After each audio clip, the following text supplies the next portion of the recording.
ကျွန်တော်တို့တွေကအစဉ်ပြေခြင်းတွေကိုလက်ခံနိုင်ပြီမဲ့အစဉ်မပြေခြင်းတွေတွေ့ရတဲ့အခါမှာရှိုင်နဲ့ပြိုလဲခြင်းတော့တာပဲအဲဒီကကျွန်တော်တို့ပြန်ထနိုင်ရပါမယ်တရားတွေကိုရင်ဆိုင်ကြရပါမယ်ပြိုလဲခြင်းတွေကတန်မာဖို့အကြောင်းတရားပါပဲကျွန်တော်တို့ငယ်ငယ်ကလမ်းလျှောက်တက်ဆခဏခဏပြိုလဲပူးကြတယ်မလားနောက်တော့ပြက်ပြက်လက်လက်ရှောက်နိုင်သွားကြတာပါပဲပြိုလဲခြင်းတွေကတန်မာဖို့အတွက်ပါပဲတိမ်ငယ်ခြင်းအားငယ်ခြင်းဝမ်းနဲ့စိတ်ပြက်ခြင်းပြိုလဲကြေကွဲခြင်းတွေကတန်မာဖို့စမ်းသပ်တဲ့အရာတွေပါကျွန်တော်တို့ဒူးမထောက်စတဲ့တိုက်ထုတ်မောင်းထုတ်ကြရပါမယ်ဒါမှတန်မာတဲ့သူဖြစ်မှာပါလောကမှာကျွန်တော်တို့ကတောင်ကပယံကတစ်ပင်လို့ရှင်သန်ကြရပါမယ်။တရားတွေနဲ့ပြိုလဲခြင်းတွေကတန်မာခြင်းကိုဖြစ်ပေါ်စေမယ့်အကြောင်းတရားတွေပါ။ခဏခဏပြိုလဲခြင်းက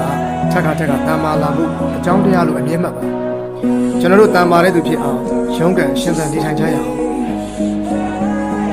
။ဒီဗရန်လင်ဝန်းကပြောထားတယ်။မင်းလဲကြတာကစိတ်မပူဘူး။မင်းပြန်မထမှာလို့လည်းစိတ်ပူတယ်။ကျွန်တော်တို့ဘာအကြောင်းကြောင့်လဲကြ